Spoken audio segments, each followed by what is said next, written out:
Sir मैं BCA ਕੀਤੀ ਆ, ਪੰਜਾਬੀ ਸਟੈਨੋਗ੍ਰਾਫੀ ਕੀਤੀ ਆ, ਡਿਪਲੋਮਾ ਕੀਤਾ ਸਰ ਕੰਪਿਊਟਰ ਚ ਦੇ ਵਿੱਚ ਹੀ। ਉਸ ਤੋਂ ਬਾਅਦ ਸਰ ਇੱਕ ਪੰਜਾਬ ਦੇ ਵਿੱਚ ਸਰਕਾਰੀ ਨੌਕਰੀ ਲੈਣ ਲਈ 3 ਮਹੀਨਿਆਂ ਦਾ ਕੋਰਸ ਆ ਜਿਹੜਾ computer and decoration of computer ਪੰਜੇਸ਼ਨ ਦਾ, ਉਹ ਵੀ ਉਹ ਨੌਕਰੀ ਨੂੰ ਸੰਬੰਧਿਤ ਲੈ ਕੇ ਉਹ ਵੀ ਮੈਨੂੰ ਕਰਨਾ ਪਿਆ ਬਾਅਦ ਚ।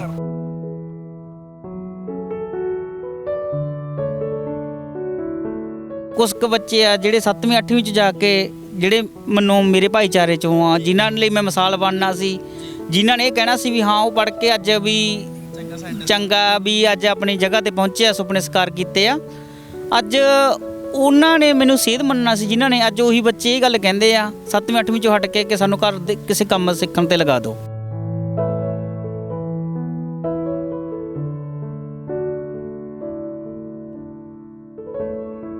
ਜਿਵੇਂ ਗੁਰੂ ਅਰਜਨ ਦੇਵ ਜੀ ਬਾਰੇ ਲਾ ਲਓ ਕਿ ਸਿੱਖ ਧਰਮ ਦੇ ਮੋਹਰੀ ਹੋਣ ਦੇ ਬਾਵਜੂਦ ਵੀ ਕਿੱਡੇ ਤਸੀਹੇ ਸਹੇ ਆ, ਜਦੋਂ ਕਿ ਉਹ ਗੱਦੀਆਂ 'ਤੇ ਬਹਿਣ ਵਾਲੇ ਸੀਗੇ ਤੇ ਬੈਠਦੇ ਨੇ ਤੱਤੀ ਤਵੀਆਂ 'ਤੇ, ਤਾਂ ਉਹਨਾਂ ਨੂੰ ਦੇਖ ਕੇ ਐਂ ਲੱਗਦਾ ਵੀ ਯਾਰ ਇਹ ਮੇਰੀ ਜ਼ਿੰਦਗੀ 'ਚ ਕੋਈ ਬਾਹਲੀ ਵੱਡੀ ਉਹ ਚੀਜ਼ ਨਹੀਂ ਹੈਗੀ ਕਿ ਮੇਰਾ ਢਿੱਡ ਭਰ ਰਿਹਾ, ਮੇਰੇ ਪਰਿਵਾਰ ਦਾ ਢਿੱਡ ਭਰ ਰਿਹਾ, ਠੀਕ ਆ।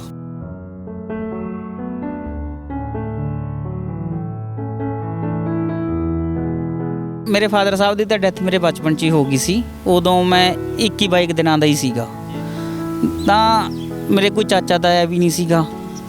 ਮੇਰੀ ਮਾਤਾ ਨੇ ਪਿੰਡ 'ਚ ਟੋਕਰੀ ਚੱਕ ਕੇ ਮੇਰਾ ਪਾਲਣ ਪੋਸ਼ਣ ਕੀਤਾ, ਮੈਨੂੰ ਪੜ੍ਹਾਇਆ ਲਿਖਾਇਆ, ਲੋਕਾਂ ਦੇ ਘਰਾਂ 'ਚ ਕੰਮ ਕਰ ਕਰਕੇ ਉਹਨੇ ਕਦੇ ਮੈਨੂੰ ਕਿਸੇ ਚੀਜ਼ ਦੀ ਕਮੀ ਨਹੀਂ ਆਉਣ ਦਿੱਤੀ, ਤਾਂ ਕਿ ਵੀ ਮੇਰਾ ਪੁੱਤ ਪੜ੍ਹ ਲਿਖ ਕੇ ਕੋਈ ਵੱਡਾ ਅਫਸਰ ਬਣੇ ਅਤੇ ਮੇਰੇ ਘਰ ਦੀ ਗਰੀਬੀ ਅਤੇ ਮੇਰੇ ਦੁੱਖਾਂ ਦਾ ਜਿਹੜਾ ਅੰਤ ਕਰ ਦੇ। ਅੱਜ ਸਰ ਉਹਨਾਂ ਦੀ ਹਾਲਤ ਦੇਖ ਕੇ ਮੈਨੂੰ ਬੜਾ ਅਫਸੋਸ ਹੁੰਦਾ ਵੀ ਪੜ੍ਹਾਈ ਮੇਰੇ ਸਿਰ 'ਤੇ ਬੋਝ ਅਤੇ ਮਿਹਨਤ ਸਿਰ 'ਤੇ ਬੋਝ ਬਣੇ ਹੀ ਰਿਹਾ। ਅੱਜ ਉਹੀ ਬੱਚੇ ਕਹਿੰਦੇ ਆ ਕਿ ਜਦੋਂ ਇਹ ਇੰਨਾ ਪੜ੍ਹ ਕੇ ਅੱਜ ਉਹੀ ਮਜ਼ਦੂਰੀ ਕਰਦਾ, ਜੇ ਕੰਮ ਸਿੱਖਿਆ ਹੁੰਦਾ ਅੱਜ ਨੂੰ ਕੁਛ ਨਾ ਕੁਛ ਇਹਨੇ ਚੰਗਾ ਕਰਨਾ ਹੁੰਦਾ ਸੀ, ਵੀ ਉਦੋਂ ਬੈਟਰ ਵੀ ਅਸੀਂ ਵੀ ਪੜ੍ਹ ਕੇ ਐਵੇਂ ਧੱਕੇ ਖਾਵਾਂਗੇ ਗਲੀਆਂ 'ਚ, ਤਾਂ ਬੈਟਰ ਅਸੀਂ ਕੋਈ ਕੰਮ ਸਿੱਖ ਲਈਏ, ਕਮ ਸੇ ਕਮ ਜ਼ਿੰਦਗੀ 'ਚ ਕਾਮਯਾਬ ਤਾਂ ਹੋ ਜਾਵਾਂਗੇ।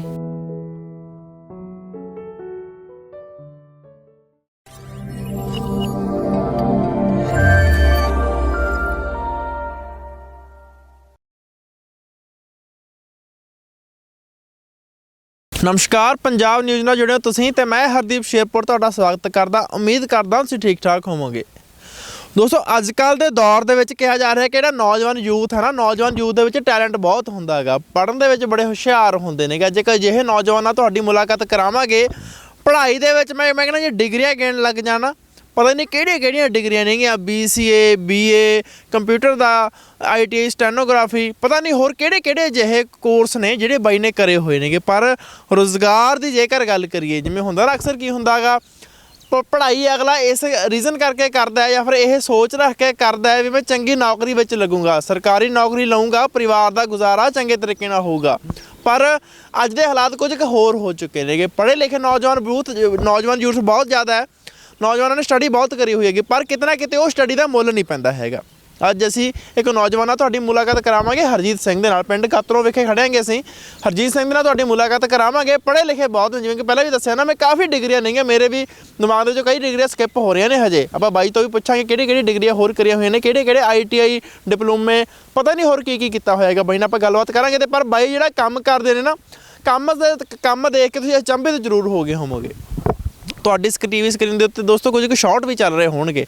ਬਾਈ ਕਵਾੜ ਦਾ ਕੰਮ ਕਰਦੇ, ਜਿਵੇਂ ਹੁੰਦਾ ਨਾ ਅਕਸਰ ਕੀ ਹੁੰਦਾ ਹੈਗਾ ਘਰਾਂ ਦੇ ਵਿੱਚ ਜਿਹੜਾ ਹੁੰਦਾ ਹੈਗਾ, ਰੱਦੀ ਹੁੰਦੀ ਹੈਗੀ, ਬੋਰੀਆਂ ਹੁੰਦੀਆਂ ਨੇਗੀਆਂ, ਲੋਹਾ ਹੁੰਦਾ ਹੈਗਾ, ਅਖਬਾਰ ਹੁੰਦੇ ਨੇਗੇ ਨਾ, ਪਤਾ ਨਹੀਂ ਮਤਲਬ ਜਿਹੜੀ ਵੀ ਚੀਜ਼ ਆਪਾਂ ਘਰਾਂ 'ਚ ਅਕਸਰ ਆਪਾਂ ਵੇਚਦੇ ਹੁੰਦੇ ਹੈਗੇ, ਉਹ ਕਵਾੜ ਵੇਚਣ ਦਾ ਕੰਮ ਕਰਦੇ ਨੇਗੇ। ਬਾਈ ਸਾਡੇ ਨਾਲ ਮੌਜੂਦ ਨੇ ਹਰਜੀਤ ਸਿੰਘ ਜੀ। ਆਪਾਂ ਬਾਈ ਨਾਲ ਗੱਲਬਾਤ ਵੀ ਕਰਾਂਗੇ ਕਿ ਇੰਨਾ ਪੜ੍ਹਨ ਲਿਖਣ ਦੇ ਬਾਵਜੂਦ ਜਦੋਂ ਇਹ ਕੰਮ ਕਰਨਾ ਪੈ ਜਾਂਦਾ ਹੈ ਤਾਂ ਜ਼ਿੰਦਗੀ ਤੋਂ ਕੀ ਉਮੀਦਾਂ ਰੱਖਣੀਆਂ ਚਾਹੀਦੀਆਂ ਨੇਗੇ। ਬਾਈ ਸਾਡੇ ਨਾਲ ਮੌਜੂਦ ਨੇ ਹਰਜੀਤ ਸਿੰਘ ਜੀ। ਹਰਜੀਤ ਸਿੰਘ ਵੀਰੇ, ਸਭ ਤੋਂ ਪਹਿਲਾਂ ਨਮਸਕਾਰ, ਠੀਕ ਹੋ ਜੀ? हाँ जी नमस्कार सर, धन्यवाद जी पंजाब न्यूज़ ਦਾ। ਜਿਹੜੇ ਮੇਰਾ ਸਭ ਤੋਂ ਪਹਿਲਾ ਸਵਾਲ ਇਹੀ ਹੋਊਗਾ, ਹਾਂਜੀ ਸਰ, ਇੰਨਾ ਪੜ੍ਹੇ ਲਿਖੇ ਹੋਗੇ ਹੈ ਨਾ, ਚੰਗੀਆਂ ਡਿਗਰੀਆਂ ਕਰੇ ਨੇ, ਚੰਗੇ ਵੈਲ ਕੁਆਲੀਫਾਈਡ ਹੋਗੇ ਤੁਸੀਂ, ਇੰਨਾ ਪੜ੍ਹਨ ਦੇ ਬਾਵਜੂਦ ਸਰਕਾਰੀ ਨੌਕਰੀ ਨਹੀਂ ਮਿਲੀ ਅਤੇ ਉਸ ਤੋਂ ਬਾਅਦ ਕੰਮ ਵੀ ਆਪਾਂ ਨੂੰ ਕਵਾੜ ਦਾ ਕਰਨਾ ਪੈ ਗਿਆ। ਕੀ ਜ਼ਿੰਦਗੀ ਤੋਂ ਕੀ ਸਿੱਖਿਆ ਫਿਰ ਹੁਣ ਤੱਕ, ਕਿਉਂਕਿ ਤੁਸੀਂ ਵੀ ਕਾਫੀ ਲੰਬੀ ਉਮਰ ਹੰਢਾਈ ਹੈਗੀ ਇਹਨਾਂ ਪੜ੍ਹਾਈਆਂ ਲਿਖਣ ਦੇ। ਅੱਜ ਕੱਲ੍ਹ ਫਿਰ ਯੂਥ ਨੂੰ ਪੜ੍ਹਨਾ ਚਾਹੀਦਾ ਜਾਂ ਨਹੀਂ ਪੜ੍ਹਨਾ ਚਾਹੀਦਾ, ਕੀ ਸੁਨੇਹਾ ਦੇਣਾ ਚਾਹੋਗੇ? ਸਰ ਪੜ੍ਹਨਾ ਤਾਂ ਚਾਹੀਦਾ, ਪਰ ਸਰਕਾਰਾਂ ਤੋਂ ਉਮੀਦ ਕਰਦੇ ਆ ਵੀ ਉਹ ਵੀ ਜਿਹੜੇ ਪੜ੍ਹੇ ਲਿਖੇ ਨੌਜਵਾਨ ਉਹਨਾਂ ਦਾ ਟੈਲੈਂਟ ਪਛਾਣਨ, ਅੱਜ ਕੁਛ ਕੁ ਦਾ ਟੈਲੈਂਟ ਆਪਾਂ ਸਿੱਧੇ ਹੀ ਦੇਖ ਰਹੇ ਆ ਵਿਦੇਸ਼ਾਂ 'ਚ ਜਾ ਰਿਹਾ। ਜਿਹੜਾ ਮੇਰੇ ਵਰਗਾ ਟੈਲੈਂਟ ਆ ਉਹ ਅੱਜ ਗਲੀਆਂ 'ਚ ਰੁਲਣ ਲਈ ਤੁਹਾਡੇ ਸਾਹਮਣੇ ਮਜਬੂਰ ਹੈ। ਬਾਈ ਕਿਹੜੀ ਵੈਸੇ ਆਪਾਂ ਜੇ ਆਪਾਂ ਕੇਸ ਐਜੂਕੇਸ਼ਨ ਦੀ ਗੱਲ ਕਰੀਏ ਕੀ ਕਰਿਆ ਹੋਇਆ ਤੁਸੀਂ ਨੇ, ਕਿਉਂਕਿ ਮੇਰੇ ਨਾਲ ਦਿਮਾਗ 'ਚੋਂ ਕਈ ਚੀਜ਼ਾਂ ਸਕਿਪ ਹੋ ਰਹੀਆਂ ਸੀ। ਮੈਂ ਚਾਹਾਂਗਾ ਤੁਸੀਂ ਆਪਦੀ ਜ਼ੁਬਾਨੀ ਵੀ ਇੱਕ ਵਾਰ ਕਲੀਅਰ ਕਰ ਦਿਓ। ਸਰ ਮੈਂ BCA ਕੀਤੀ ਆ, ਪੰਜਾਬੀ ਸਟੈਨੋਗ੍ਰਾਫੀ ਕੀਤੀ ਆ, ਡਿਪਲੋਮਾ ਕੀਤਾ ਸਰ ਕੰਪਿਊਟਰ ਦੇ ਵਿੱਚ ਹੀ। ਉਸ ਤੋਂ ਬਾਅਦ ਸਰ ਇੱਕ ਪੰਜਾਬ ਦੇ ਵਿੱਚ ਸਰਕਾਰੀ ਨੌਕਰੀ ਲੈਣ ਲਈ 3 ਮਹੀਨਿਆਂ ਦਾ ਕੋਰਸ ਆ ਜਿਹੜਾ computer and decoration of computer ਪੰਜੇਸ਼ਨ ਦਾ, ਉਹ ਨੌਕਰੀ ਨੂੰ ਸੰਬੰਧਿਤ ਲੈ ਕੇ ਉਹ ਵੀ ਮੈਨੂੰ ਕਰਨਾ ਪਿਆ ਬਾਅਦ 'ਚ। ਜਦੋਂ ਕਿ ਇਹ ਆਪਾਂ ਦੇਖਦੇ ਹਾਂ ਵੀ ਇੱਕ ਬੰਦੇ ਕੋਲੇ ਡਿਗਰੀ ਆ ਕੰਪਿਊਟਰ ਦੇ ਵਿੱਚ, ਤਾਂ ਉਸ ਦੀ ਡਿਗਰੀ ਨੂੰ ਇਗਨੋਰ ਕਰਕੇ ਸਰਕਾਰ ਵੱਲੋਂ ਇੱਕ ਮਨਸੂਸ ਨਹੀਂ ਲਾਓ ਵੀ ਫਿਰ ਵੀ ਉਹ ਤੋਂ 3 ਮਹੀਨੇ ਦਾ ਮੰਗਿਆ ਜਾਂਦਾ। ਇਹ ਨਹੀਂ ਕਿਹਾ ਜਾਂਦਾ ਵੀ ਘੱਟੋ ਘੱਟ 3 ਮਹੀਨੇ ਦਾ ਚਾਹੀਦਾ, ਜੇ ਤੁਹਾਡੇ ਕੋਲੇ ਵੱਡੀ ਡਿਗਰੀ ਹੈ ਤਾਂ ਬੈਟਰ ਆ। ਪਰ ਫਿਰ ਵੀ ਕਿਹਾ ਜਾਂਦਾ ਨਹੀਂ ਤੁਹਾਡਾ 3 ਮਹੀਨੇ ਵਾਲਾ ਚਾਹੀਦਾ। ਤਾਂ ਮੈਨੂੰ ਡਿਪਲੋਮਾ ਡਿਗਰੀ ਹੋਣ ਦੇ ਬਾਵਜੂਦ ਮੈਨੂੰ 3 ਮਹੀਨੇ ਵਾਲਾ ਫਿਰ ਕਰਨਾ ਪਿਆ। ਬਾਈ ਫਿਰ ਸਟੱਡੀ ਇੰਨੀ ਕਰੀ ਹੈਗੀ ਤੁਸੀਂ ਨੇ, ਉਮੀਦਾਂ ਤਾਂ ਬਹੁਤ ਹੋਣਗੀਆਂ ਯਾਰ ਵੀ ਵੱਡੇ ਹੋ ਕੇ ਮੈਂ ਡਾਕਟਰ ਬਣੂੰ, ਵੱਡੇ ਹੋ ਕੇ ਮੈਂ ਟੀਚਰ ਬਣੂੰਗਾ, ਸਰਕਾਰੀ ਜੌਬ ਤੇ ਲੱਗੂ। ਵੈਸੇ ਕੀ ਸੁਪਨਾ ਕੀ ਸੀ ਬਾਈ ਦਾ ਵੱਡੇ ਹੋ ਕੇ ਬਣਨ ਦਾ? ਸਰ ਸੁਪਨਾ ਤਾਂ ਮੇਰਾ ਸਾਇੰਟਿਸਟ ਬਣਦਾ ਸੀਗਾ, ਪਰ ਬਣਨ ਦਾ ਸੁਪਨਾ ਸੀਗਾ। ਐਡੇ ਵੱਡੇ ਵੱਡੇ ਸੁਪਨੇ ਬਾਈ ਪਾਲੇ ਸੀਗੇ, ਫਿਰ ਚੰਗੀ ਸਟੱਡੀ ਵੀ ਕਰੀ ਤੇ ਸਟੱਡੀ ਉੱਤੇ ਪੈਸਾ ਵੀ ਬਹੁਤ ਲੱਗਿਆ ਹੋਣਾਗਾ, ਫਿਰ ਸੁਪਨਾ ਸਾਕਾਰ ਨਹੀਂ ਹੋਏ? ਸਰ ਸੁਪਨੇ ਸਾਕਾਰ ਕਿੱਥੋਂ ਹੋਣੇ ਆ ਸਰ? ਮੇਰੇ ਤਾਂ ਸਟੱਡੀ ਵੀ ਤੁਸੀਂ ਸੋਚ ਕੇ ਦੇਖੋ ਵੀ ਜਿਹੜੀ ਪੜ੍ਹਾਈ ਆ, ਪੜ੍ਹਾਈ ਕਰਨ ਲਈ ਕਿੰਨਾ ਪੈਸਾ ਚਾਹੀਦਾ। ਅਗਰ ਆਪਾਂ ਮੈਡੀਕਲ ਨਾਨ ਮੈਡੀਕਲ ਨਾਲ ਸੰਬੰਧਿਤ ਪੜ੍ਹਾਈ ਕਰਦੇ ਆ ਤਾਂ ਬਹੁਤ ਜ਼ਿਆਦਾ ਚਾਹੀਦਾ। ਮੈਨੂੰ ਘਰੇਲੂ ਮਜਬੂਰੀ ਕਰਕੇ ਲਾ ਲਓ, ਜਿਹੜੀ ਸਟੱਡੀ ਹੈ ਮੈਨੂੰ ਸਾਇੰਸ ਨੂੰ ਛੱਡ ਕੇ ਜਿਹੜੇ ਹੋਰ ਵਿਸ਼ੇ ਨੇ ਉਹਨਾਂ ਨਾਲ ਮੈਨੂੰ +2 ਕਰਨੀ ਪਈ। ਉਸ ਤੋਂ ਬਾਅਦ ਕੰਪਿਊਟਰ ਐਪਲੀਕੇਸ਼ਨ ਦੇ ਵਿੱਚ ਜਾ ਕੇ ਮੈਂ ਡਿਗਰੀ ਕੀਤੀ, ਤਾਂ ਉਸ ਤੋਂ ਮੈਨੂੰ ਕੁਛ ਕੁ ਸੈਟੀਸਫਾਈ ਸੀ ਜ਼ਿੰਦਗੀ ਤੋਂ ਕਿ ਚਲੋ ਕੋਈ ਗੱਲ ਨਹੀਂ ਵੀ ਇੱਧਰ ਨਹੀਂ ਤਾਂ ਇੱਧਰ ਰੁਜ਼ਗਾਰ ਦਾ ਤਾਂ ਹੈ। ਜਿਹੜੇ ਵੀ ਆਪਣੇ ਜਿਹੜਾ ਮਕਾਮ ਆ ਉਹ ਸਾਰਾ ਫਾਈਨੈਂਸ਼ੀਅਲ ਤੌਰ 'ਤੇ ਬੰਦੇ ਦਾ ਹੱਲ ਹੋ ਸਕਦਾ।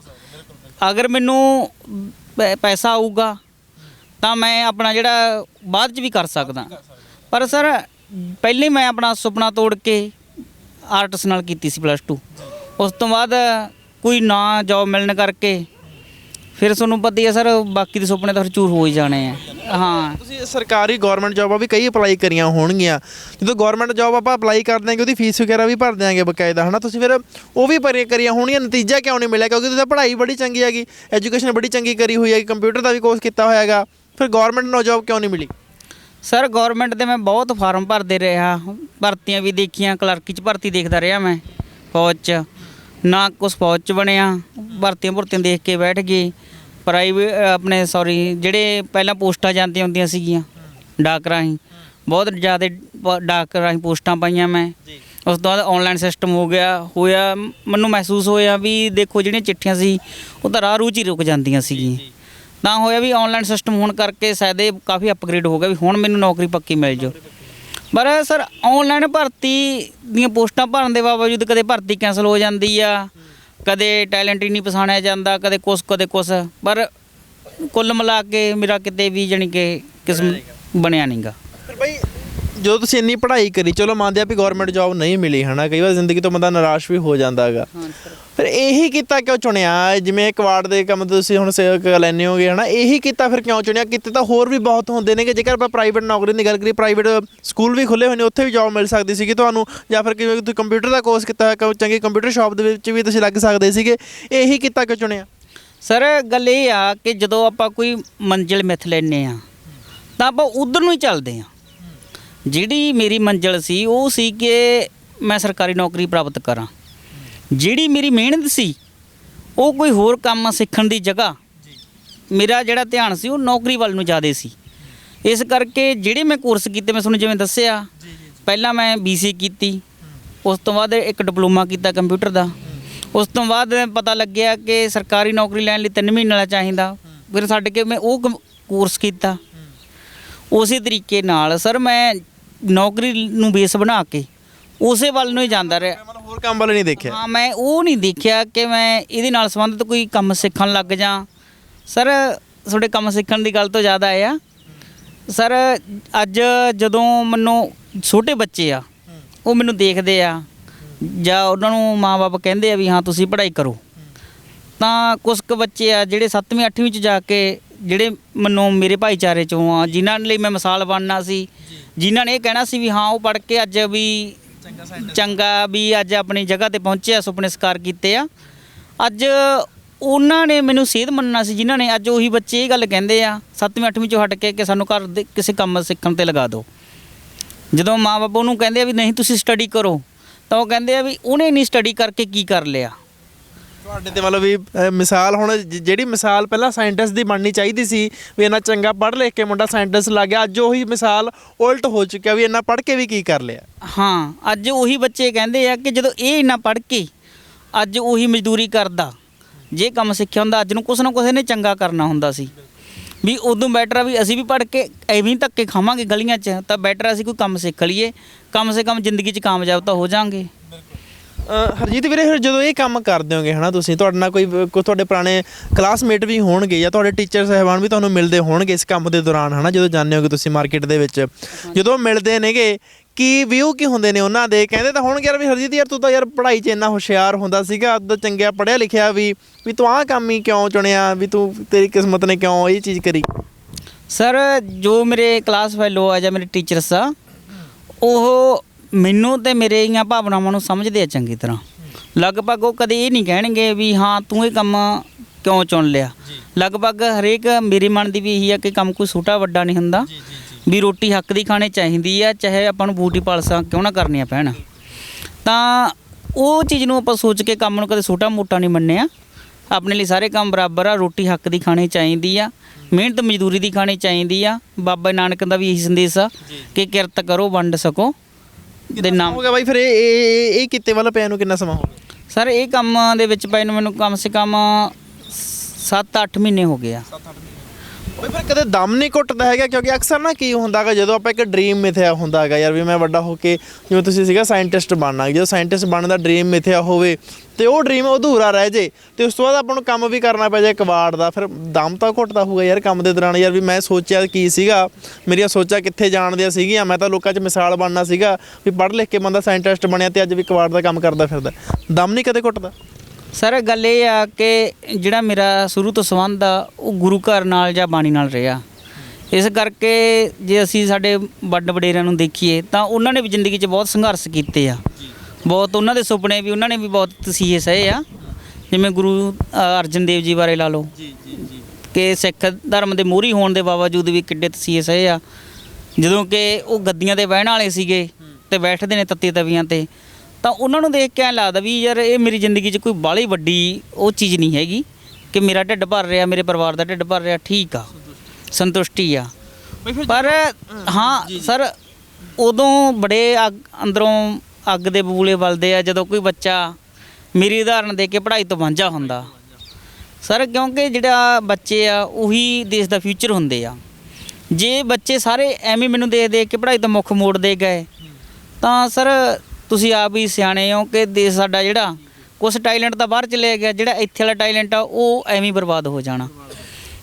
ਫਿਰ ਬਾਈ ਹੁਣ ਤੁਹਾਡੇ ਪਰਿਵਾਰ ਦੇ ਵਿੱਚ ਤੁਹਾਡੇ ਮਾਤਾ ਜੀ ਵੀ ਹੋਣਗੇ ਨਾ, ਫਾਦਰ ਸਾਹਿਬ ਹੋਣਗੇ, ਉਹ ਫਿਰ ਉਹ ਕੀ ਕਹਿੰਦੇ ਨੇ ਵੀ ਤੁਹਾਨੂੰ ਕਹਿੰਦੇ ਤਾਂ ਹੋਣਗੇ ਯਾਰ ਵੀ ਹਰਜੀਤ ਪੁੱਤ ਵੀ ਜੇ ਤੂੰ ਆਹੀ ਕੰਮ ਕਰਨਾ ਸੀ ਤਾਂ ਪੜ੍ਹਾਈਆਂ ਤੇ ਇੰਨਾ ਪੈਸਾ ਲਾਉਣ ਦੀ ਕੀ ਲੋੜ ਸੀ? ਕਹਿੰਦੇ ਆ ਕਿ ਅੱਜ ਕੱਲ੍ਹ ਇਹ ਚੀਜ਼ਾਂ ਕਿਤੇ ਆਉਂਦੀਆਂ ਨੇ, ਕਿਤੇ ਸੁਣਨ ਨੂੰ ਮਿਲਦੀਆਂ ਹੋਣਗੀਆਂ? ਸਰ, ਮੇਰੇ ਫਾਦਰ ਸਾਹਿਬ ਦੀ ਤਾਂ ਡੈਥ ਮੇਰੇ ਬਚਪਨ 'ਚ ਹੀ ਹੋ ਗਈ ਸੀ, ਉਦੋਂ ਮੈਂ 21-22 ਦਿਨਾਂ ਦਾ ਹੀ ਸੀਗਾ, ਤਾਂ ਮੇਰੇ ਕੋਈ ਚਾਚਾ ਤਾਇਆ ਵੀ ਨਹੀਂ ਸੀਗਾ। ਮੇਰੀ ਮਾਤਾ ਨੇ ਪਿੰਡ 'ਚ ਟੋਕਰੀ ਚੱਕ ਕੇ ਮੇਰਾ ਪਾਲਣ ਪੋਸ਼ਣ ਕੀਤਾ, ਮੈਨੂੰ ਪੜ੍ਹਾਇਆ ਲਿਖਾਇਆ, ਲੋਕਾਂ ਦੇ ਘਰਾਂ 'ਚ ਕੰਮ ਕਰਕੇ ਉਹਨੇ ਕਦੇ ਮੈਨੂੰ ਕਿਸੇ ਚੀਜ਼ ਦੀ ਕਮੀ ਨਹੀਂ ਆਉਣ ਦਿੱਤੀ, ਤਾਂ ਕਿ ਵੀ ਮੇਰਾ ਪੁੱਤ ਪੜ੍ਹ ਲਿਖ ਕੇ ਕੋਈ ਵੱਡਾ ਅਫਸਰ ਬਣੇ ਅਤੇ ਮੇਰੇ ਘਰ ਦੀ ਗਰੀਬੀ ਅਤੇ ਮੇਰੇ ਦੁੱਖਾਂ ਦਾ ਜਿਹੜਾ ਅੰਤ ਕਰ ਦੇ। ਅੱਜ ਸਰ ਉਹਨਾਂ ਦੀ ਹਾਲਤ ਦੇਖ ਕੇ ਮੈਨੂੰ ਬੜਾ ਅਫਸੋਸ ਹੁੰਦਾ ਵੀ ਪੜ੍ਹਾਈ ਮੇਰੇ ਸਿਰ 'ਤੇ ਬੋਝ ਅਤੇ ਮਿਹਨਤ ਸਿਰ 'ਤੇ ਬੋਝ ਬਣੇ ਹੀ ਰਿਹਾ। ਕਿਉਂ, ਜੇਕਰ ਅੱਜ ਵੀ ਦੇਖੀਏ ਤਾਂ ਮੇਰਾ ਜਿਹੜਾ ਘਰ ਪਰਿਵਾਰ ਆ ਇਹ ਮਿਹਨਤ ਮਜ਼ਦੂਰੀ ਕਰਕੇ ਵੀ ਚਲਾਉਣਾ ਬਹੁਤ ਔਖਾ ਸਰ। ਵੱਧ ਤੋਂ ਵੱਧ 6-7 ਹਜ਼ਾਰ ਰੁਪਈਆ ਬਣ ਜਾਂਦਾ ਮਹੀਨੇ ਦਾ, ਪਰ 6-7 ਹਜ਼ਾਰ ਰੁਪਏ ਦੇ ਵਿੱਚ ਗੁਜ਼ਾਰਾ ਕਰਨਾ ਬਹੁਤ ਔਖਾ। ਤਾਂ ਉਹਦੇ ਵਿੱਚ ਵੀ ਮੈਨੂੰ ਮੇਰੀ ਮਾਂ ਹਜੇ ਵੀ ਮਜ਼ਦੂਰੀ ਕਰਕੇ ਜਿਹੜਾ ਮੇਰੇ ਨਾਲ ਸਾਥ ਦਿੰਦੀ ਆ। ਮੇਰਾ ਪਰਿਵਾਰ ਆ ਜੀ, ਮੇਰੇ ਛੋਟੀਆਂ ਬੱਚੀਆਂ ਨੇ 2, ਅਤੇ ਪਰਿਵਾਰ ਬੱਚੀਆਂ ਨੂੰ ਸੰਭਾਲਣ ਦੇ ਵਿੱਚ ਵਿਅਸਤ ਰਹਿੰਦਾ ਘਰ ਦੇ ਕੰਮਾਂ 'ਚ ਹੀ। ਤਾਂ ਉਦੋਂ ਬੜਾ ਅਫਸੋਸ ਹੁੰਦਾ ਕਿ ਹਾਂ ਯਾਰ ਜੇ ਇਹਨਾਂ ਦਾ ਸੁਪਨਾ ਪੂਰਾ ਹੋ ਜਾਂਦਾ ਤਾਂ ਮੈਂ ਅੱਜ ਇਹਨਾਂ ਨੂੰ ਵਾਕਈ ਦੁੱਖ ਤੋੜ ਦਿੰਦਾ। ਬਾਈ ਫਿਰ ਗੁਜ਼ਾਰਾ ਹੋ ਜਾਂਦਾ ਇਹ ਕੰਮ ਦੇ ਵਿੱਚੋਂ, ਕਿਉਂਕਿ ਇਹ ਕੰਮ ਦੇ ਵਿੱਚ ਜਿਵੇਂ ਤੁਸੀਂ 6-7 ਹਜ਼ਾਰ ਰੁਪਇਆ ਬਣਦਾ ਗਾ ਹੈ ਨਾ, ਇੰਨੇ ਪੜ੍ਹਾਈਆਂ 'ਤੇ ਤਾਂ ਮੈਂ ਕਹਿੰਦਾ ਪੜ੍ਹਾਈਆਂ ਦਾ ਪੈਸਾ ਬਹੁਤ ਲੱਗਿਆ ਹੋਣਾ ਗਾ, ਹਜੇ ਤੱਕ ਮੈਂ ਕਹਿੰਦਾ ਹੁਣ ਰਿਕਵਰ ਵੀ ਨਹੀਂ ਹੋਇਆ ਹੋਣਾ ਉਹਨਾਂ, ਫਿਰ ਇਹਨਾਂ ਗੁਜ਼ਾਰਾ ਪਰਿਵਾਰ ਦਾ ਇਸ ਸਮੇਂ ਹੋ ਰਿਹਾ? ਸਰ ਗੁਜ਼ਾਰਾ ਤਾਂ ਕਿੱਥੇ ਹੋ ਰਿਹਾ, 6-7 ਹਜ਼ਾਰ 'ਚ ਤਾਂ ਮੈਨੂੰ ਤੁਸੀਂ ਜਾਣਦੇ ਹੋ ਮਹਿੰਗਾਈ ਇੰਨੀ ਵੱਧ ਚੁੱਕੀ ਆ ਕਿ ਗੁਜ਼ਾਰਾ ਹੋਣਾ ਤਾਂ ਬਹੁਤ ਮੁਸ਼ਕਲ ਆ। ਜੇਕਰ ਮੇਰੇ ਮਾਤਾ ਜੀ ਨਾ ਸਾਥ ਦੇਣ ਤਾਂ ਹੋ ਸਕਦਾ ਗੁਜ਼ਾਰਾ ਵੀ ਨਾ ਹੀ ਹੋਵੇ। ਬਈ ਮੈਂ ਚਾਹੂੰਗਾ ਹਰਜੀਤ ਵੀਰੇ ਅਖੀਰ ਤੇ ਨਾ ਇੱਕ ਤੁਹਾਡਾ ਮੈਂ ਸੰਪਰਕ ਨੰਬਰ ਜ਼ਰੂਰ ਜਾਣਨਾ ਚਾਹੂੰਗਾ ਨਾ, ਤੁਸੀਂ ਇੰਨੇ ਪੜ੍ਹੇ ਲਿਖੇ ਹੋਗੇ, ਵੈਲ ਐਜੂਕੇਟਡ ਹੋਗੇ, ਚੰਗੀ ਨੌਲੇਜ ਰੱਖਦੇ ਹੋਗੇ ਨਾ, ਫਿਰ ਵੀ ਤੁਹਾਨੂੰ ਇਹ ਚਲੋ ਆਪਾਂ ਸਰਕਾਰਾਂ ਦੀ ਦੋਸ਼ ਦੇਵਾਂਗੇ ਕਿਉਂਕਿ ਸਰਕਾਰਾਂ ਕਿਤੇ ਨਾ ਯਾਰ ਸਰਕਾਰਾਂ ਦੀ ਵੀ ਇਹ ਚੀਜ਼ਾਂ 'ਚ ਅਣਗਹਿਲੀ ਹੈਗੀ। ਚੰਗਾ ਯੂਥ ਪੜ੍ਹੇ ਹੋਣ ਦੇ ਬਾਵਜੂਦ ਵੀ ਉਹਨਾਂ ਨੂੰ ਨੌਕਰੀ ਨਹੀਂ ਮਿਲ ਰਹੀ, ਤੇ ਆਉਣ ਵਾਲਾ ਯੂਥ ਕਿੱਥੋਂ ਪੜ੍ਹਾਈ ਬਾਰੇ ਸੋਚੂਗਾ? ਇਹ ਸਰਕਾਰਾਂ ਨੂੰ ਇਹ ਚੀਜ਼ਾਂ ਸੋਚਣੀਆਂ ਚਾਹੀਦੀਆਂ ਨੇ। ਮੈਂ ਚਾਹੂੰਗਾ ਹਰਜੀਤ ਵੀਰੇ ਅਖੀਰ ਤੇ ਇੱਕ ਆਪਣਾ ਸੰਪਰਕ ਨੰਬਰ ਜ਼ਰੂਰ ਬੋਲ ਦਿਓ, ਕੁਝ ਲੋਕ ਹੋਣਗੇ ਤੁਹਾਡੀ ਹੈਲਪ ਕਰਨੀ ਚਾਹੁੰਦੇ ਹੋਣਗੇ ਜਾਂ ਫਿਰ ਚੰਗੀ ਜੌਬ ਦੇ ਰਿਲੇਟਡ ਤੁਹਾਡੇ ਨਾਲ ਗੱਲ ਕਰਨੀ ਚਾਹੁੰਦੇ ਹੋਣਗੇ, ਆਪਣਾ ਫ਼ੋਨ ਨੰਬਰ ਜ਼ਰੂਰ ਬੋਲ ਦਿਓ। ਸਰ ਸੰਪਰਕ ਨੰਬਰ ਦੇਣ ਤੋਂ ਪਹਿਲਾਂ ਮੈਂ ਇੱਕ ਹੋਰ ਗੱਲ ਧਿਆਨ 'ਚ ਲਿਆਉਣੀ ਚਾਹੁੰਦਾ। ਸਰ ਇਹ ਨਹੀਂ ਹੈ ਕਿ ਮੈਂ ਸਰਕਾਰੀ ਜੌਬ ਨਹੀਂ ਮਿਲੀ ਤਾਂ ਪ੍ਰਾਈਵੇਟ ਟਰਾਈ ਨਹੀਂ ਕੀਤੀ ਕਿਤੇ। ਸਰ ਮੈਂ ਪ੍ਰਾਈਵੇਟ ਟਰਾਈ ਬਹੁਤ ਕੀਤੀ। ਫੈਕਟਰੀਆਂ ਦੇ ਵਿੱਚ ਜਦੋਂ ਜਾਂਦੇ ਸੀਗੇ ਤਾਂ ਉਹ ਸਾਡੀਆਂ ਡਿਗਰੀਆਂ ਨੂੰ ਦੇਖ ਕੇ ਕਹਿ ਦਿੰਦੇ ਸੀ ਨਾ ਇਹ ਕੰਮ ਤੁਹਾਡੇ ਯੋਗ ਨਹੀਂ। ਹਾਂ, ਉਹ ਕਹਿੰਦੇ ਸੀ ਸਾਨੂੰ ਤਾਂ ਇੱਥੇ ਮਜ਼ਦੂਰ ਦੀ ਲੋੜ ਆ, ਸਾਨੂੰ ਪੜ੍ਹੇ ਲਿਖੇ ਨੌਜਵਾਨ ਦੀ ਲੋੜ ਹੀ ਨਹੀਂ। ਅਗਰ ਪੜ੍ਹਾਈ ਦੀ ਗੱਲ ਕਰੀ ਤਾਂ ਉੱਥੇ ਪੜ੍ਹੇ ਲਿਖਿਆਂ ਦੀ ਭਰਤੀ ਨਾ ਮੁਮਕਿਨ ਨਿਕਲਦੀ ਆ, ਕਿਉਂਕਿ ਉਹ ਘੱਟ ਪੜ੍ਹੇ ਲਿਖੇ ਨੌਜਵਾਨਾਂ ਨੂੰ ਥੋੜ੍ਹਾ ਮੋਟੀ ਟ੍ਰੇਨਿੰਗ ਦੇ ਕੇ ਕੰਮ ਕਰਵਾ ਲੈਂਦੇ ਆ, ਤਾਂ ਉੱਥੇ ਪੜ੍ਹੇ ਲਿਖੇ ਦੀ ਭਰਤੀ ਆਉਂਦੀ ਹੈ ਨਹੀਂ। ਅਤੇ ਸਾਡੀਆਂ ਡਿਗਰੀਆਂ ਦੇਖ ਕੇ ਉਹ ਕੰਮ 'ਤੇ ਪਹਿਲੇ ਹੀ ਜਵਾਬ ਦੇ ਦਿੰਦੇ ਸੀ। ਤਾਂ ਸਰ ਉਹ ਡਿਗਰੀਆਂ ਮੈਨੂੰ ਇੱਕ ਤਰ੍ਹਾਂ ਦਾ ਰੋੜਾ ਹੀ ਬਣ ਗਈਆਂ, ਪ੍ਰਾਈਵੇਟ ਵੀ ਨਹੀਂ ਮਿਲੀ। ਹਾਂ ਸਰ। ਫੋਨ ਨੰਬਰ ਵੀਰੇ ਹਰਜੀਤ ਵੀਰੇ ਬੋਲ ਦਿਓ ਇੱਕ ਵਾਰ। ਹਾਂਜੀ 90412 3434 ਸਰ। 3434 ਦੁਬਾਰੇ ਬੋਲ ਦਿਓ। 90412 3434। ਬਹੁਤ ਬਹੁਤ ਧੰਨਵਾਦ ਵੀਰੇ। Thank you sir. ਸੋ ਅੱਜ ਹਰਜੀਤ ਵੀਰ ਨਾਲ ਮਿਲਿਆਂਗੇ। ਮਿਲਣਾ ਸਾਡਾ ਮਕਸਦ ਇਹੀ ਸੀ ਕਿ ਤੁਹਾਨੂੰ ਦੱਸਿਆ ਜਾਵੇ ਕਿ ਸਰਕਾਰਾਂ ਜੋ ਗਰਾਊਂਡ ਰਿਐਲਿਟੀ ਅੱਜ ਕੱਲ੍ਹ ਤਾਂ ਨਾ ਜਿਵੇਂ ਹੁੰਦਾ ਹੈਗਾ ਕਿ ਇਲੈਕਸ਼ਨ ਦਾ ਦੌਰ ਚੱਲ ਰਿਹਾ ਹੈਗਾ, ਬੜਾ ਮਾਹੌਲ ਗਰਮਾਇਆ ਹੋਇਆ ਹੈਗਾ ਅੱਜ ਕੱਲ੍ਹ ਤਾਂ। ਜਦੋਂ ਆਪਾਂ ਸ਼ਹਿਰਾਂ ਵੱਲ ਜਾਂਦੇ ਹਾਂ ਜਾਂ ਪਿੰਡਾਂ ਦੇ ਵਿੱਚ ਗੁਜ਼ਰਦੇ ਹਾਂ ਨਾ, ਵੱਡੇ ਵੱਡੇ ਫਲੈਕਸ ਬੋਰਡ ਲੱਗੇ ਦਿਖਦੇ ਨੇ ਕਿ ਵੀ ਇੰਨੇ ਹਜ਼ਾਰ ਨੌਜਵਾਨ ਨੂੰ ਰੁਜ਼ਗਾਰ ਦੇਤਾ, ਇੰਨੇ ਹਜ਼ਾਰ ਨੌਜਵਾਨ ਨੂੰ ਗੌਰਮੈਂਟ ਜੌਬ ਦੇਤੀ, ਜਾਂ ਫਿਰ ਪੰਜਾਬ ਦਾ ਅੱਧਾ ਸੂਬਾ, ਅੱਧੇ ਤੋਂ ਵੱਧ ਸੂਬਾ ਖੁਸ਼ਹਾਲ ਕਰਤਾ। ਪਰ ਯਾਰ ਉਹ ਸੂਬਾ ਕਿੱਥੇ ਹੈ ਮੈਨੂੰ ਐਂ ਦੱਸੋ ਤੁਸੀਂ। ਕਈ ਲੋਕ ਵਿੱਚ ਪੋਲੀਟੀਕਲ ਵੀ ਹੋਣਗੇ, ਉਹ ਵੀ ਵੀਡੀਓ ਦੇਖ ਰਹੇ ਹੋਣਗੇ। ਮੈਂ ਉਹਨਾਂ ਨੂੰ ਇੱਕ ਹੀ ਗੁਜ਼ਾਰਿਸ਼ ਕਰੂੰਗਾ ਕਿ ਨਾ ਯਾਰ ਇਹ ਜਿਹੜੀ ਝੂਠੇ ਬਿਆਨਬਾਜ਼ੀ ਹੈ ਨਾ ਸਿਰਫ ਫਲੈਕਸਾਂ ਦੇ ਵਿੱਚ ਹੀ ਨਾ ਦਿਖਾਓ, ਗਰਾਊਂਡ ਰਿਐਲਿਟੀ ਤੇ ਵੀ ਕੁਝ ਆਉਣੀ ਚਾਹੀਦੀ, ਤਾਂ ਕਿ ਜਿਹੜੇ ਹਰਜੀਤ ਵਰਗੇ ਵੀਰ ਨੇ ਜ਼ਿੰਦਗੀ ਦੇ ਵਿੱਚ ਕੁਝ ਅੱਗੇ ਵੱਧ ਸਕਣ ਤੇ ਪਰਿਵਾਰ ਦੇ ਲਈ ਵੱਧ ਚੜ੍ਹ ਕੇ ਹਿੱਸਾ ਪਾ ਸਕਣ। ਚੰਗੇ ਪੜ੍ਹੇ ਲਿਖੇ ਨੇ ਬਾਈ, ਚੰਗਾ ਪੈਸਾ ਵੀ ਲੱਗਿਆ ਹੈਗਾ ਪੜ੍ਹਾਈ ਦੇ, ਪਰ ਉਹ ਪੈਸੇ ਦਾ ਮੁੱਲ ਤਾਂ ਹੀ ਪੈਂਦਾ ਜੇ ਅੱਜ ਨੌਕਰੀ ਲੈ ਕੇ ਪਰਿਵਾਰ ਦਾ ਗੁਜ਼ਾਰਾ ਚੰਗੇ ਤਰੀਕੇ ਨਾਲ ਹੋ ਸਕੇ। ਪਰ ਇਹ ਚੀਜ਼ਾਂ ਤੋਂ ਅੱਜ ਵੀ ਇਹ ਪਰਿਵਾਰ ਵਾਂਝਾ ਹੈਗਾ। ਮੈਂ ਉਮੀਦ ਇਹੀ ਰੱਖੂੰਗਾ ਕਿ ਵੀਡੀਓ ਦੇਖਣ ਤੋਂ ਬਾਅਦ ਜੋ ਵੀ ਦਰਸ਼ਕ ਵੀਰ ਵੀਡੀਓ ਦੇਖ ਰਹੇ ਨੇ ਵੱਧ ਤੋਂ ਵੱਧ ਸ਼ੇਅਰ ਕਰਨਗੇ ਤੇ ਇਸ ਵੀਡੀਓ ਨੂੰ ਸੁਣ ਕੇ ਇੱਕ ਚੰਗਾ ਇੱਕ ਮੋਟਿਵ ਇੱਕ ਪੂਰਾ ਪੁਆਇੰਟ ਰੱਖਣਗੇ ਦਿਮਾਗ ਦੇ ਵਿੱਚ ਵੀ ਜੇ ਕੋਈ ਬੱਚਾ ਪੜ੍ਹੂਗਾ ਤਾਂ ਨੌਕਰੀ ਵੱਲ ਜਾਣਾ ਚਾਹੀਦਾ, ਤੇ ਚੰਗੀ ਨੌਕਰੀ ਵੱਲ ਤਾਂ ਹੀ ਜਾਊਗਾ ਜੇ ਸਰਕਾਰਾਂ ਉਹਨਾਂ ਬੱਚਿਆਂ ਵੱਲ ਖਿਆਲ ਦੇਣਗੀਆਂ। ਸਰਕਾਰਾਂ ਨੂੰ ਯੂਥ ਬਾਰੇ, ਨੌਜਵਾਨ ਯੂਥ ਵੱਲ ਸੋਚਣਾ ਚਾਹੀਦਾ ਹੈਗਾ। ਅਸੀਂ ਉਮੀਦ ਇਹੀ ਰੱਖਾਂਗੇ। ਵੀਡੀਓ ਤੁਹਾਨੂੰ ਚੰਗੀ ਲੱਗੀ ਹੋਊਗੀ, ਵੀਡੀਓ ਨੂੰ ਵੱਧ ਤੋਂ ਵੱਧ ਸ਼ੇਅਰ ਕਰ ਦਿਓ ਤਾਂ ਕਿ ਜਿਹੜੇ ਹਰਜੀਤ ਵਰਗੇ ਵੀਰ ਨੇ, ਚੰਗੇ ਪੜ੍ਹੇ ਲਿਖੇ ਵੀਰ ਨੇ, ਵੈਲ ਐਜੂਕੇਟਡ ਵੀਰ ਨੇ, ਜੋ ਅੱਜ ਇੱਕ ਕਬਾੜ ਦਾ ਕੰਮ ਕਰਨ ਲਈ ਮਜਬੂਰ ਹੋਏ ਨੇ, ਉਹ ਵੀ ਆਪਣੀ ਚੰਗੀ ਪਰਿਵਾਰ ਦੇ ਵਿੱਚ ਹੱਸਦੇ ਖੇਡਦੇ ਨਜ਼ਰ ਆਉਣ ਤੇ ਚੰਗੇ ਕਾਰਗੁਜ਼ਾਰੀ ਵਿੱਚ ਲੱਗਣ। ਅਸੀਂ ਉਮੀਦ ਕਿ ਇਹੀ ਕਰਾਂਗੇ। ਵੀਡੀਓ ਚੰਗੀ ਲੱਗੀ ਹੋਊਗੀ, ਵੀਡੀਓ ਨੂੰ ਵੱਧ ਤੋਂ ਵੱਧ ਸ਼ੇਅਰ ਕਰ ਦਿਓ। ਉਦੋਂ ਤੱਕ ਦੇ ਜੁੜੇ ਰਹੋ ਪੰਜਾਬ ਨਿਊਜ਼ ਦੇ ਨਾਲ। ਮੈਨੂੰ ਯਾਨੀ ਕਿ ਹਰਦੀਪ ਸ਼ੇਰਪੁਰ ਦਿਓ ਇਜਾਜ਼ਤ। ਧੰਨਵਾਦ।